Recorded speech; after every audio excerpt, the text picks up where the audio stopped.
Nervensystemregulation ist mittlerweile ein ganz gängiges Wort oder Begriff, wenn es um körperorientierte Traumatherapie geht. Das war ja nicht immer so. Und auch das Wort bzw. die Tätigkeit Selbstregulation ist mittlerweile ein recht bekannter Begriff. Was versteckt sich genau aber hinter diesen Begrifflichkeiten und was macht denn den Unterschied aus?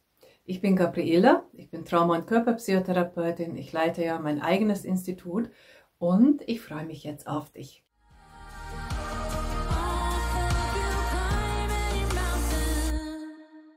Ich glaube, wenn du selbst Trauma betroffen bist oder auch zum Fachpersonal gehörst, also mit Traumatisierten arbeitest, dann kannst du mir bestätigen, dass es wirklich viele Jahre, Jahrzehnte gebraucht hat, bis nicht nur die Forschung, aber dann auch die Behandelnden das erkannt haben und auch vielleicht langsam übernommen haben und sich auch anerkannt und angenommen haben, dass Trauma nicht nur die Erkrankung der Psyche ist, sondern eine Erkrankung letztes Endes des Körpers. Und diese Tatsache impliziert auch, dass wir, wenn wir über Traumaheilung sprechen, natürlich auch das Nervensystem und den Körper mit einbeziehen müssen.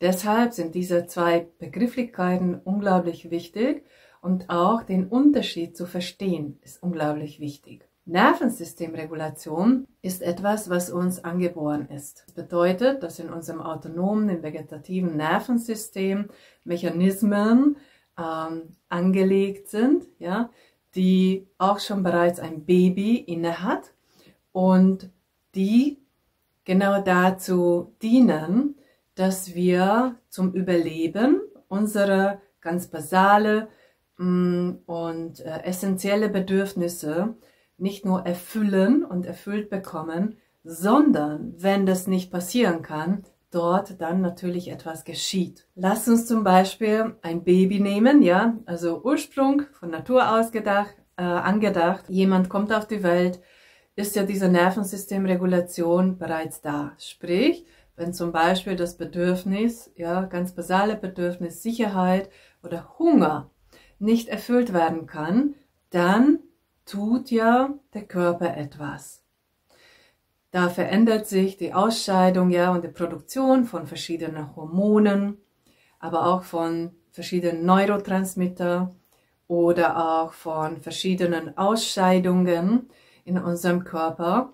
Und wird natürlich ein Verhalten, auch schon bereits beim Baby, angestrebt und angestoßen, womit wir diese Bedürfnisse für das Überleben doch noch irgendwie erfüllt bekommen. Sprich, wenn das Baby Hunger hat und keiner kommt und nicht zum Essen bekommt, dann wird dieses Baby irgendwann natürlich diese körperliche Schmerzen empfinden. Diese Schmerzen und Magengegend bewirken, dass das Kind irgendwann schreien beginnt. Also versucht Aufmerksamkeit zu bekommen, damit irgendwie ja Hunger und auch Durst stillen kann. Wenn auch das nicht passiert, dann reagiert der Körper nochmals anders, damit dieses Hungergefühl nicht mehr da ist, sondern der Körper merkt, okay, ich habe Nahrung, versucht erst noch die Reste im Darm zum Beispiel zu verwerten. Wenn auch dort nichts mehr gibt, dann versucht natürlich auch aus dem Körper die Reserven Energie zu ziehen und gleichzeitig wird das Kind, also bereits das Baby, versuchen, diese körperlichen Schmerzen nicht zu spüren, geschweige denn von den emotionalen Schmerzen, die auch durch diese Nichtbeachtung und eventuell Lebensgefahr und Todesgefahr entsteht, auch Ängste entstehen. Und damit all diese Schmerzen nicht zu spüren sind, beginnt der Körper, diese Schmerzen zu verdrängen, abzuspalten, damit ein Überleben möglich ist. Genau das ist Nervensystemregulation.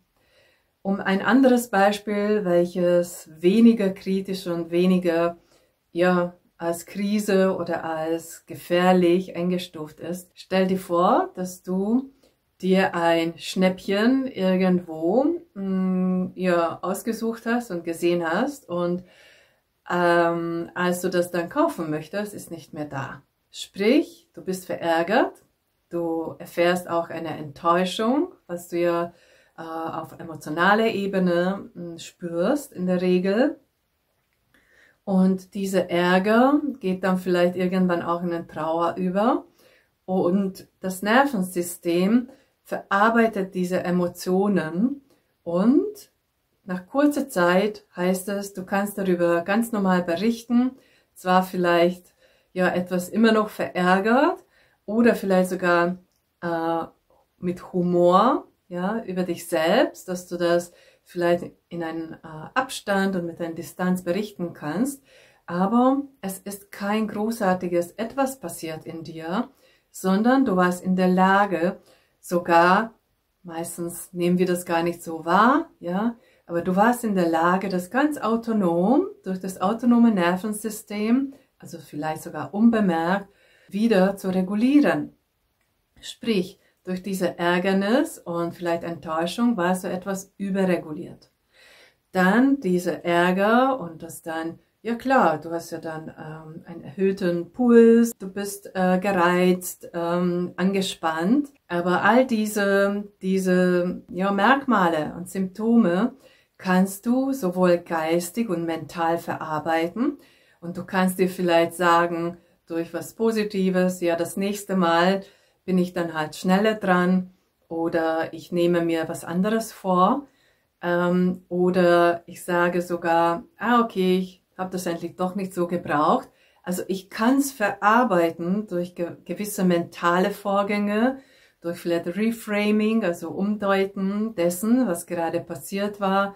Ich kann aber vielleicht, wenn du sowieso regelmäßig zum Beispiel etwas körperlich machst, kannst du ja auch dort gewisse Stresshormone und die Ausschüttung dann wieder regulieren. Im Normalfall schafft es der Körper und das Nervensystem sogar auch ohne das, dass du zum Beispiel joggen gehst, sondern durch mentale und ganz gesunde emotionale Verarbeitung ist das Nervensystem in Kürze wieder in einem regulierten Zustand. Was ist regulierter Zustand? Ist ein sogenannter Aurosal, also Grundanspannung im Körper, damit wir auch aufrecht gehen können, damit wir gewisse Aktivitäten haben, damit wir im Alltag bestehen können. Und aus dieser Überreguliertsein kommst du in ein Aurosal, in eine ganz normale Grundanspannung und du lebst dein Leben. Das ist Nervensystemregulation. Ich habe dir jetzt sowohl ein etwas extremeres Beispiel als auch eine Alltagssituation dargestellt, um das etwas besser zu verstehen. Ja, und was ist jetzt auch Selbstregulation? Warum brauche ich das? Genau dieses extremeres Beispiel, was ich am Anfang beschrieben habe, kann dazu führen, dass das Nervensystem irgendwann nicht mehr in der Lage ist, solche Ereignisse zu verarbeiten. Es kann sein, dass wenn gerade dieses Extremere, also ich bleibe immer hungrig, nicht wahr? Ich erlebe nur Vernachlässigung, ist niemand da, ich erlebe nur Angst, da ist niemand, die Sicherheit ist nicht da, keine Bindung da, nur Schmerzen, körperlich wie emotional. Dann kann sein, dass das Nervensystem in diesen Zuständen stecken bleibt. Es kann sein, dass über die Jahre und Jahrzehnte dann klar, je größer ich bin und wenn ich das überlebt habe, habe ich natürlich andere Bewältigungsstrategien. Und zurückbringen zum Gleichgewicht ist nicht nur schwieriger für das Nervensystem, sondern entstehen darin vielleicht auch irgendwelche Unterbrechungen und die Belastungsgrenze schrumpft. Das heißt, das zweite Beispiel, ich habe ein Schnäppchen irgendwie mir ausgesucht und habe ich nicht geschafft. Ich kriege das nicht, was ich mir vorgenommen habe. Wenn ich schon durch chronische Traumatisierungen öfterem in der Regulation vom Nervensystem Schwierigkeiten hatte und habe und diese Regulation nicht richtig und intakt funktioniert, kann sein, dass ich bei so einem Frusterlebnis nicht nur, dass ich nicht in der Lage bin, das so zu verarbeiten, wie ich beschrieben habe, sondern es kann sogar sein, dass ich komplett ausflippe, die Kontrolle über meine Emotionen verliere und dass ich dort noch weitere, vielleicht andere dissoziative Symptomatiken dann erlebe. Genau. Also deshalb ist dann Selbstregulation so wichtig, weil wenn die Nervensystemregulation kaputt ist, also nicht intakt und so völlig autonom funktionieren kann, wie das von der Natur aus angedacht ist, dann ist es notwendig, dass ich meinem Nervensystem helfe. Und dazu gibt es verschiedenste Art von Techniken, Rituale, verschiedene Tools, Methoden, die körperorientiert, primär körperorientiert, dann die meisten Traumabetroffene haben Schwierigkeiten, entweder mit Artikulation oder mit exakten Beschreibung, ja, überhaupt dessen, was sie haben. Und durch den Körper muss das nicht sein. Also durch den Körper kann ich auch dann, wenn ich nicht reden kann zum Beispiel, oder wenn ich in einer recht depressiven Verstimmung bin, aber beim Bewusstsein bin, kann ich mir helfen durch diverse Regulationstechniken und mit der Zeit auch erreichen, dass die Nervensystemregulation wieder animiert und wieder auf Trab gebracht wird. Das heißt, dass egal ob normale Ereignisse oder ganz extreme Ereignisse, ich immer besser schaffe, die Regulation, vielleicht auch ohne Techniken, dass das Nervensystem, dass der Körper von alleine das wieder hinbekommt. Ein entscheidender Aspekt, wie weit und wie gut kann das heilen, ist natürlich, seit wann du dann diese Selbstregulationstechniken ausübst, beziehungsweise deine chronische Traumatisierung in Behandlung kam. Denn genauso wie die Entstehung dieser Dysregulation im Nervensystem nicht von heute auf morgen entstanden ist, außer es war zum Beispiel wie 9/11, Terroranschlag in New York, ja, was ein absolut extremst Ereignis war, dann braucht es Zeit, dass diese Nervensystemregulation kaputt, gestört, erkrankt ist. Und genauso braucht es Zeit, und zwar nicht wenig, dass du die Nervensystemregulation in einen mehr kohärenten Zustand zurückbringen kannst. Erzähl mal, wie besteht es denn, deine Nervensystemregulation? Welche Symptome merkst du? Wo hast du das Gefühl, dass es nicht mehr funktioniert? Welche insbesondere Ereignisse zum Beispiel bringen deinem Körper dazu, dass du nicht mehr in der Lage bist, zum Beispiel Emotionen zu kontrollieren?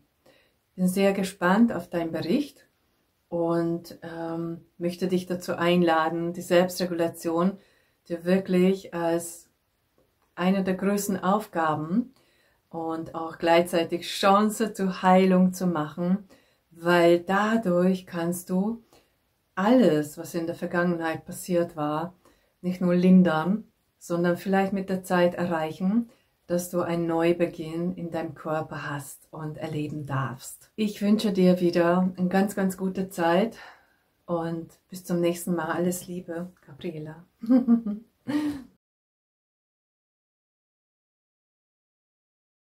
'Cause it feels like